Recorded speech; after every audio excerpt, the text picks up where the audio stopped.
RTI media. నమస్కారం. వార్తలకు స్వాగతం. ముందుగా ముఖ్యాంశాలు. ఎంపీ డీకే అరుణ మీడియా సమావేశం, పలు అంశాలపై వివరణ.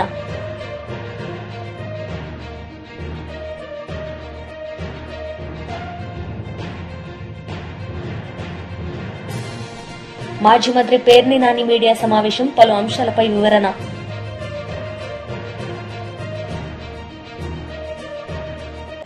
మాజీ మంత్రి పేర్ని నాని మీడియా సమావేశం నిర్వహించారు. ఈ సందర్భంగా పలు అంశాలపై ఆయన మాట్లాడారు. జరుగుతున్నటువంటి తంతులు, దాంట్లో వింటున్నటువంటి ఏడుపులు, పెడబొబ్బలు అన్నీ మనం ఒకసారి బేరీజ్ వేసుకుంటే ఆంధ్ర రాష్ట్ర ప్రజలకి మాత్రమే దగానాడు కాదది. జెండా మోసిన తెలుగుదేశం పార్టీ కార్యకర్తలకు కూడా దగానాడు అనేది అర్థమవుతుంది. ఇది నేను చెప్పట్లా, వైఎస్ఆర్ కాంగ్రెస్ పార్టీ చెప్పట్లా. టీడీపీ కార్యకర్తలు, నాయకులు వాళ్లే ఈ మినీ మహానాడులో చెప్తాం, చూస్తూ ఉన్నాం. ఈ కడపలో జరగబోయేది దగానాడైతే జిల్లాకి జరిగినటువంటి మినీ మహానాడులన్నీ కూడా ఆక్రోశ నాడులుగా జరిగినటువంటి విషయాన్ని రాష్ట్ర ప్రజలందరూ కూడా మనందరం గమనించాం. ప్రతి ఛానల్ ఈ ఆక్రోశ నాడుల్ని లేదా మినీ మహానాడు పేరుతో జరుగుతున్నటువంటి తెలుగుదేశం పార్టీ కార్యకర్తల ఆక్రోశ నాడుని మనందరం వీక్షించాం.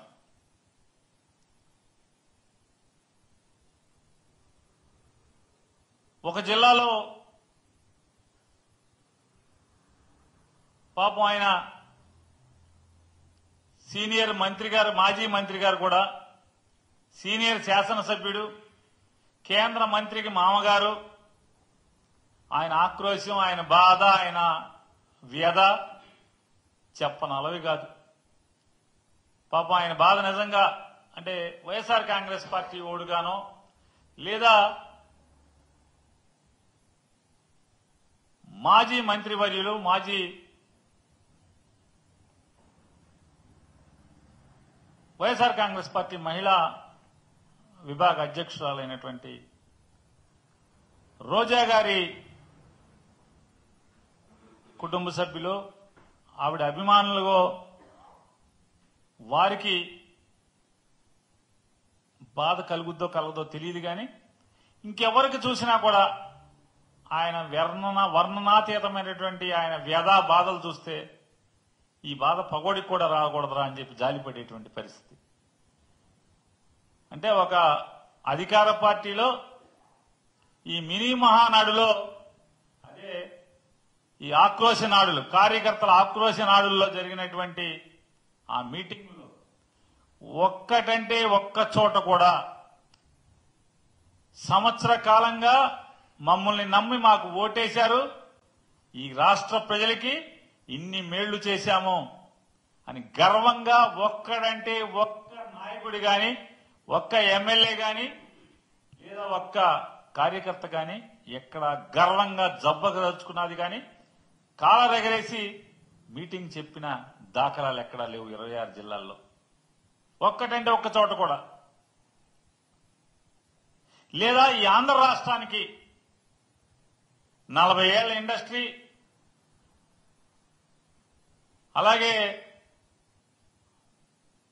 ఓ 15-20 ఏళ్ల ఆవేశం స్టారు లేదా రెడ్ బుక్ స్టారు, వీళ్ళందరూ కలిసి, వీళ్ళ ముగ్గురు కలిసి లేదా వీళ్ళందరూ మాకు మా అందరికీ పెద్ద బాస్ అని చెప్పుకుంటున్న మోడీ గారు కానీ వీళ్ళందరూ కలిసి రాష్ట్రానికి ఏమన్నా ఓడబడిచింది అంటే ఒక్కటి కూడా ఈ సంవత్సర కాలంలో ఈ జిల్లాకి ఇది పొడిచామని చెప్పి ఎక్కడ ఒక్కళ్ళు కూడా గర్వంగా చెప్పుకున్నటువంటి సంఘటన లేదు. అంటే రాష్ట్రానికి చేయలేదు లేదా ఏ ఊరికి చేయలేదు. స్వాగతం. ముందుగా మాజీ మంత్రి కేటీఆర్ మీడియా సమావేశం నిర్వహించారు. ఈ సందర్భంగా పలు అంశాలపై ఆయన మాట్లాడారు. బ్యాగ్ మ్యాన్ అనే పేరు కూడా కొత్తగా, అంటే bat man, super man, spider man లాగా బ్యాగ్ మ్యాన్ అనే మంచి పేరు కూడా తెలంగాణలో చాలామంది పిల్లలు పెట్టుకున్నారు. అదేమో ఓటుకు నోటు కుంభకోణం, ఇదేమో సీటుకు రూటు కుంభకోణం. ఇదేదో ఊరికే అనట్లేదు సీటుకు రూటు కుంభకోణం అని.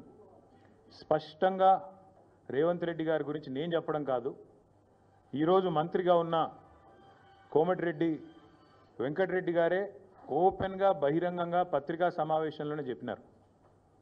ఈయన 50 కోట్లు పెట్టి పిసిసి అధ్యక్ష పదవి కొనుక్కున్నాడు అనే మాట ఆ రోజు స్వయంగా ఈనాటి మంత్రి, ఆనాటి ఎంపీ కోమటిరెడ్డి వెంకటరెడ్డి గారు చెప్పిన మాట.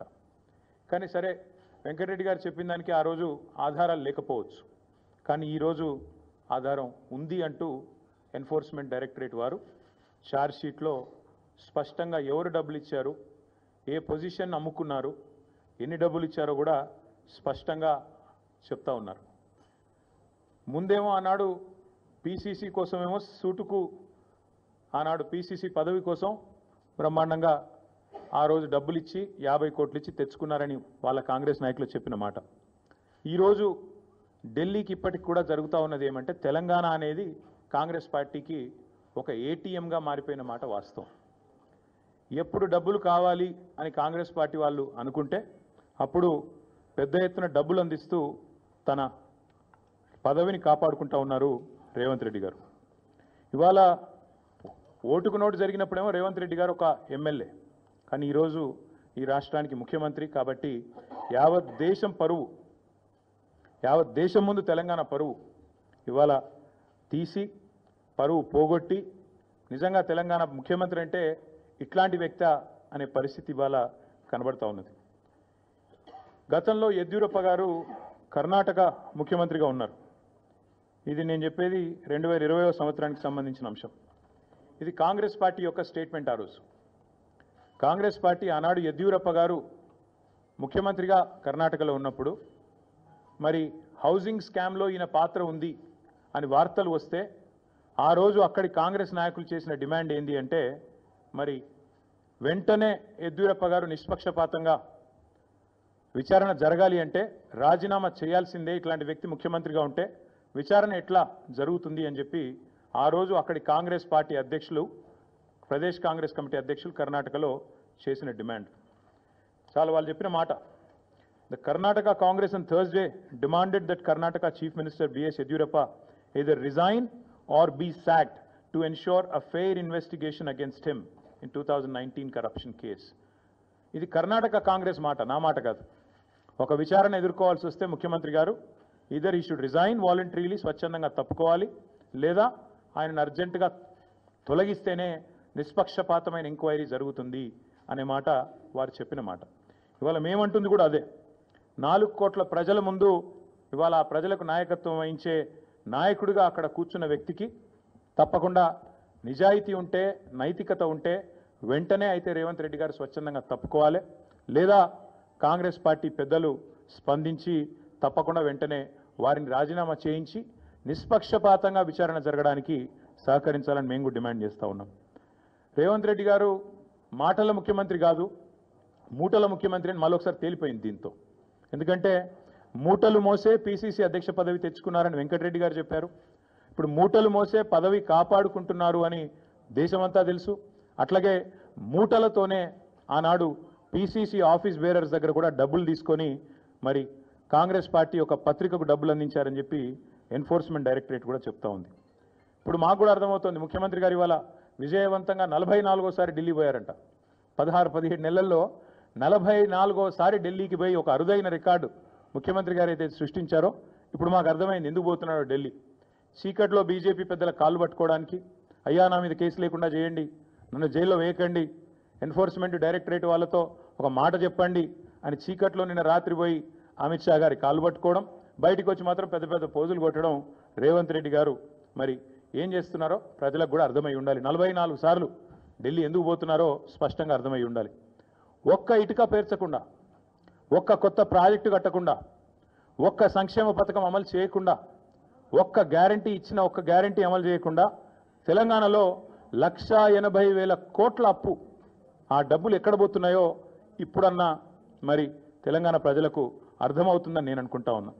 గత సంవత్సరన్నర కాలంగా తెలంగాణ ప్రజల సంపదను దోచి తెలంగాణను ఏటీఎంగా మార్చి ఢిల్లీ బాసులకు దోచి పెట్టడానికే, అటు ఢిల్లీ బాసులు అంటే ఇద్దరున్నారు పాపం బాసులు ఆయన బాధ వర్ణనాతీతం. ఒక బాస్ ఏమో అఫీషియల్ బాస్ రాహుల్ గాంధీ గారు, ఇంకొక బాస్ ఏమో అన్అఫీషియల్ బాస్ మోడీ గారు, అమిత్ షా గారు. కాబట్టి అటు ఇటు ఇద్దరిని ప్రసన్నం చేసుకోవడానికి 44 సార్లు ఎక్కే విమానం దిగే విమానం అన్నట్టుగా రేవంత్ రెడ్డి గారి వ్యవహారం నడుస్తూ ఉంది. ఏడాదిన్నర కాలంగా రేవంత్ రెడ్డి గారు చేసిన పనులు 3. 1 బీఆర్ఎస్ పై నిందలు, 2 బిల్డర్లతో కాంట్రాక్టర్లతో దందాలు, 3 ఢిల్లీ బాసులకు వేల కోట్ల చందాలు. మాకు బీఆర్ఎస్ మీదనేమో నిందలు, బిల్డర్లు కాంట్రాక్టర్లతో దందాలు, ఢిల్లీ బాసులకేమో వేల కోట్ల చందాలు. ఇది నిజంగా సిగ్గుచేటు. ఒక ముఖ్యమంత్రిగా ఆనాడు ఎమ్మెల్యేగా ఆబాస్ పాలైన రేవంత్ రెడ్డి గారికి బుద్ధి వచ్చిందేమో అనుకున్నాం. బీజేపీ ఎంపీ డీకే అరుణ మీడియా సమావేశం నిర్వహించారు. ఈ సందర్భంగా పలు అంశాలపై ఆమె మాట్లాడారు. తెలంగాణలో ఈనాడు అనేక అంశాలపైన టీఆర్ఎస్ ప్రభుత్వం అధికారంలో ఉన్నప్పుడు కాళేశ్వరం కావచ్చు, ఇతర ఇరిగేషన్ ప్రాజెక్టులే కావచ్చు, ఈ రాష్ట్రాన్ని అప్పుల కూపంలో నెట్టేసినటువంటి లక్షల కోట్ల రూపాయల అప్పులు తీసుకొచ్చి అప్పులకు నెట్టేసినటువంటి ఆనాటి బీఆర్ఎస్ ప్రభుత్వం మరి అవినీతిని ఇప్పటిదాకా బయటపెట్టకపోవడం, ఒకరి మీద ఒకరు కేటీఆర్ మీద రేవంత్ రెడ్డి మాట్లాడతారు, రేవంత్ రెడ్డి మీద కేటీఆర్ మాట్లాడతారు, ఒకరినొకరు కాపాడుకునేటటువంటి ప్రయత్నమే చేస్తున్నారు మాట్లాడుకొని తప్ప. ఎన్నికల సమయంలో రాహుల్ గాంధీ గారు మా పార్టీ అధికారంలోకి వస్తే బీఆర్ఎస్ పార్టీ అవినీతిని అంతా బయట గక్కిస్తామని మాట్లాడింది. మరి ఇప్పటిదాకా రేవంత్ రెడ్డి గారు ఏ ఒక్క విషయంలోనైనా వాళ్ళ అవినీతిని బయటపెట్టే విషయంలో ప్రయత్నించారా? దాని విషయంలో మాట్లాడుతున్నారా? ఒకరినొకరు బయట తిట్టుకోవడం, పత్రికల్లో పెద్ద పెద్ద ఎత్తున సోషల్ మీడియాలో పత్రికల్లో రావడం తప్పితే ఇప్పటిదాకా చర్యలు ఏమైనా చేపట్టినారా? కాళేశ్వరం విషయంలో రేవంత్ రెడ్డి గారు ఇప్పటిదాకా అధికారంలో లేనప్పుడు మాట్లాడిన మాటలు ఒకసారి గుర్తు చేసుకుంటే, అధికారంలోకి వచ్చిన వెంబడే మా పార్టీకి అధికారం ఇవ్వండి, మాకు అధికారంలోకి వచ్చిన వెంబడే తెలంగాణను దోచుకున్నటువంటి వాళ్ళకంతా కూడా అవినీతి పనులను అందరినీ కూడా చర్యలు తీసుకుంటాం, వారితో ఆ అవినీతితో ఆ సొమ్మునంతా కక్కిస్తామని మాట మాట్లాడింది. మరి అప్పుడు సిబిఐని ఏదైతే తెలంగాణలో బ్యాన్ చేసిండ్రో ఎంక్వైరీలు చేయకుండా ఆ సిబిఐని మరి మీరు అధికారంలోకి వచ్చిండ్రు, ఇప్పుడు సిబిఐ విచారణను చేపట్టాలంటటువంటి లేఖ ఇంతదాకా కేంద్ర ప్రభుత్వానికి ఎందుకు రాయలేదు? సిబిఐ చేత విచారణ చేపించి మరి అవినీతిలో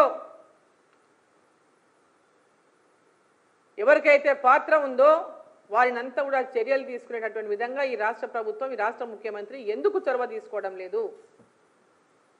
వాళ్ళంతా దోచిను, నేను ఇంత దోచుకుంటా, ఒకరికి మీరు నన్నానండి నేను మిమ్మల్ని అంట అనే ధోరణితోనే ఇవాళ తెలంగాణను వారు దోచుకున్నారు, ఇప్పుడు మేము దోచుకుంటున్నటువంటి తీరులోనే రాష్ట్ర ప్రభుత్వం తెలంగాణను దోచుకుంటుంది తప్ప తెలంగాణలో అనేక హామీలు ఇచ్చి తెలంగాణ ప్రజలకు మోసం చేసి అధికారంలోకి వచ్చి 15 నెలలు గడిచిపోయినప్పటికీ కూడా ఇప్పటిదాకా ప్రజలకు ఇచ్చిన హామీలు నిలబెట్టుకోవడంలో విఫలమైనరు.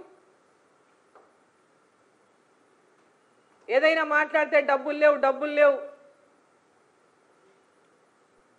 ఎక్కడైనా అప్పులకు పోతే కూడా అప్పులు పుడతలేవు, మనని ఎవరు నమ్ముతలేరు అని తెలంగాణను అవమానపరిచే విధంగా గతంలో ఇటువంటి వ్యాఖ్యలు ఏ ముఖ్యమంత్రి కూడా చేసి ఉంటాడు ఎక్కడ కూడా.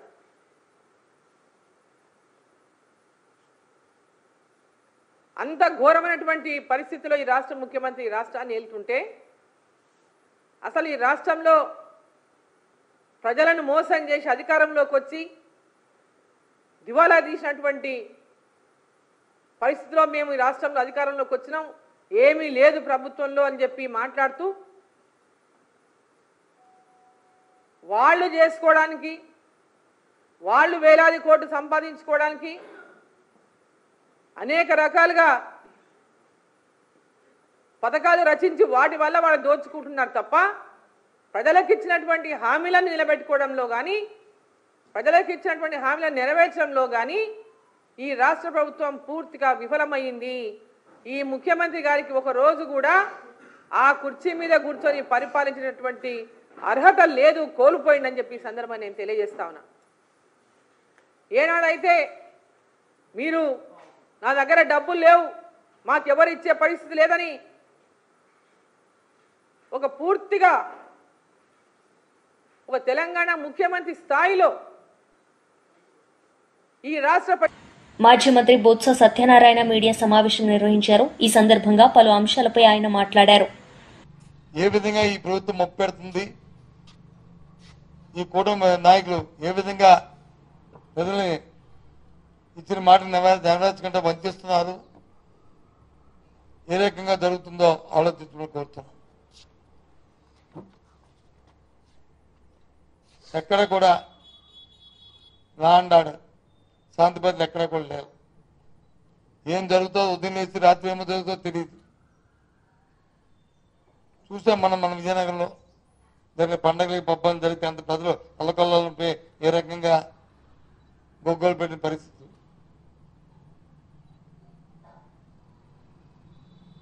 అట్టాసంగా చెప్పారు ఈ ప్రభుత్వం వచ్చిన తర్వాత, ఇన్ని వేల కోట్ల రూపాయలు, ఇన్ని లక్షల కోట్ల రూపాయలు వచ్చి ఈ రాష్ట్రానికి తీసుకొస్తాం. ఈ దేశంలో ఏ రాష్ట్రం కూడా ఎన్ఆర్జీకి సంబంధించి పనికి ఆహార పథకం కింద ఉపాధి నిధులు తీసుకొస్తామని చెప్పారు యథాసంగా. ఏమైంది? ఎప్పుడు దేశ చరిత్రలో జరిగిన విధంగా ఏదో ఒక వారం 2 వారాల్లో వేజెస్ వచ్చి ఇవ్వకపోవచ్చు, కానీ ఏప్రిల్ మే 2 నెలలు ఇప్పటికి ఏప్రిల్ నెల 1వ తారీఖు నుంచి ఉపాధి హామీని కూలీలకి నిధులు రావట్లే, వేజు రావట్లే. దగ్గర 6-7 వారాలు అయిపోయింది. ఎప్పుడు ఇస్తారు ఇది? ఎండాకాలంలో ప్రజలు పనులు లేకుండా ఇబ్బంది పడుతున్న ఈ నేపథ్యం. ఇది ఒక్క విజయనగరం జిల్లాలో కాదు, రాష్ట్రం అంతా కూడా. అసలు ప్రజల కోసం మీరు ఆలోచిస్తున్నారా? వారికి అవసరాలు ఏం తీరాలని చూస్తున్నారా? ఎంత ఉంటుంది అంత కలిస్తే, రాష్ట్రం అంతా కలిపితే ఎంత ఉంటుంది? అంత కలిస్తే ఒక 800-900 కోట్లు ఉంటుంది. మీరు సుమారు 1,30,000-40,000 కోట్ల రూపాయలు అప్పు తీసుకొచ్చారే, 1,40,000 కోట్ల రూపాయలు అప్పు తీసుకొచ్చారే. ఈ అప్పులో ఈ 900-800 కోట్లు ఏమాత్రం? 2 లక్షల మందిని ఆకలికి అనుమతించేటట్లు ఉంచడం భావ్యమని ప్రభుత్వాన్ని ప్రశ్నిస్తున్నాను. మీకు అది చెంపుకుట్టినట్లు ఉందా అని ఆలోచిస్తున్నాను. దీని మీద ఏమైనా ఆలోచన చేస్తానని ఆలోచిస్తున్నాను. కేంద్రం నుంచి నిధులు కానీ ఆలస్యమైతే రాష్ట్ర ప్రభుత్వం ఏం చేస్తుంది? మీరు ఎందుకు దాన్ని అడ్జస్ట్ చేసిన తర్వాత రీయింబర్స్మెంట్ మీరు అడగట్లేదు? గత ప్రభుత్వం ఎప్పుడైనా ఇలా జరిగిందని అడుగుతున్నాను. ఏ రోజైనా ఇలాంటి నిధుల కోసం ఆలోచన చేస్తే కూలి కోసం ఎప్పుడైనా ఆలస్యమైందని అడుగుతున్నాను. ఈ ప్రభుత్వం కాదు, ఈ దేశ చరిత్రలో ఏ రాష్ట్రంలో కూడా ఇంత ఆలస్యం వాళ్ళే. ఎందుకు అవుతుంది? సరైన శ్రద్ధ. కాంగ్రెస్ పార్టీ మహిళా లీడర్ ప్రణీతి షిండే మీడియా సమావేశం నిర్వహించారు. ఈ సందర్భంగా పలు అంశాలపై ఆమె మాట్లాడారు. जैसे आपको पता है, कुछ दिनों से हमारे देश में जो चल रहा है उसके ऊपर मैं आज कुछ सवाल मोदी सरकार को पूछना चाह रही हूँ आपके माध्यम में से। मोदी सरकार ने राष्ट्रीय सुरक्षा, कूटनीति और आंतरिक स्थिरता जैसे गंभीर विषयों को सिर्फ फोटो खिंचवाने और खोखले प्रचार का माध्यम बनाया है। ऑपरेशन सिंदूर के बाद प्रधानमंत्री मोदी का सारा ध्यान केवल प्रचार और आत्म प्रशंसा पर केंद्रित रहा है, जवाबदेही पर नहीं। देश की जनता को दिखावा नहीं, जवाब चाहिए। पहलगाम में हुए क्रूर आतंकी हमले में हमारे देश के 26 मासूम लोगों को अपनी जान देनी पड़ी और उसके बाद में जो ऑपरेशन सिंदूर हुआ, उधर हमारे बहादुर सुरक्षा कर्मियों की शहादत भी हुई। उसके बाद देश आज तक प्रतीक्षा कर रहा है कि जो 4 आतंकवादी इस हमले में जिन्होंने हमला किया, जिन्होंने हमारे 26 लोगों की हत्या की, वो कहाँ है? क्या सरकार उनको गिरफ्तार क्यों अभी तक नहीं कर पाई है? क्या सरकार उनकी गिरफ्तारी को लेके कुछ कार्रवाई कर रही है? मैं मोदी जी को पूछना चाहती हूँ कि क्या हमारी सरकार आतंकियों को गिरफ्तार करने में असफल हुई है? अमेरिका के राष्ट्रपति डोनाल्ड ट्रंप ने सऊदी अरेबिया में स्टेटमेंट दी कि मैंने ट्रेड थ्रेट, व्यापारिक दबाव डालकर इंडिया और पाकिस्तान के बीच सीज फायर करवाया। मैं मोदी जी को पूछना चाहती हूं, क्या भारत सरकार को इस सीज फायर अनाउंसमेंट के बारे में एडवांस नोटिस थी कि क्या ट्रंप इस तरह का ट्वीट करके, ट्रंप एक थर्ड पार्टी, अमेरिका एक थर्ड पार्टी ने सीज फायर की अनाउंसमेंट जब की, तब क्या भारत को इसके बारे में पता था? आज सुबह ट्रंप ने और एक घोषणा की कि सीज फायर उनके वजह से हुई है। जब ट्रंप ने ये स्टेटमेंट की थी, तब तक we had an upper edge, हम जंग ऑलमोस्ट जीत रहे थे। लेकिन ट्रंप की घोषणा के बाद हमारे देश को बहुत कमजोर हमारे देश की सरकार ने दिखाया। हमको कोई थर्ड पार्टी इन्वॉल्वमेंट की जरूरत नहीं थी। हमें कोई थर्ड पार्टी देश की इंस्ट्रक्शन की जरूरत नहीं थी कि अब सीज फायर होनी चाहिए। हम सक्षम हैं, हम कर सकते थे जो इंदिरा गांधी जी ने तब कर दिखाया था। एक हार्ड लाइन और निक्सन को लिख के पाकिस्तान को दूसरे दिन सरेंडर करवाया था। लेकिन जब ट्रंप ने ये स्टेटमेंट दी तो क्या इंडियन गवर्नमेंट, क्या मोदी सरकार वॉज इट कॉट अनअवेयर? और क्या इस स्टेटमेंट के वजह से हमारे आर्म्ड फोर्सेस जिन्होंने इतनी अच्छी कारकिर्दी की थी ऑपरेशन सिंदूर में, क्या वो डिमोरलाइज हुए और उनके साथ पूरे देश की जनता इस स्टेटमेंट के वजह से डिमोरलाइज हुई? और इसके लिए कौन जिम्मेदार है? मोदी सरकार ने तुरंत इसके बारे में प्रतिक्रिया देनी चाहिए थी, जो सरकार ने नहीं दी। मोदी सरकार इस अपमानजनक दावे पर चुप आज तक क्यों है? क्या यही वह कीमत है जो भारत को अंतर्राष्ट्रीय दबाव के आगे झुकने के बदले चुकाने पड़ रही है? Is the Modi government responsible in making India look weak in the entire global spectrum? और भी चिंताजनक बात यह है कि हमारे एक्सटर्नल अफेयर्स मिनिस्टर जयशंकर जी ने ऑपरेशन सिंदूर के स्टार्टिंग में వార్తలు ముగించే ముందు ముఖ్యాంశాలు మరోసారి. ఎంపీ డీకే అర్నా మీడియా సమావేశం, పలు అంశాలపై వివరణ.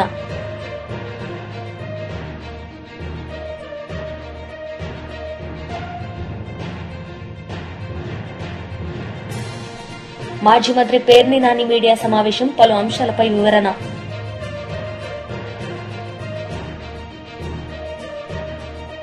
ఈ వార్తలు ఇంతటితో సమాప్తం. తిరిగి ప్రసారమయ్యే వార్తల్లో మళ్ళీ కలుద్దాం. అంతవరకు సెలవు. నమస్తే.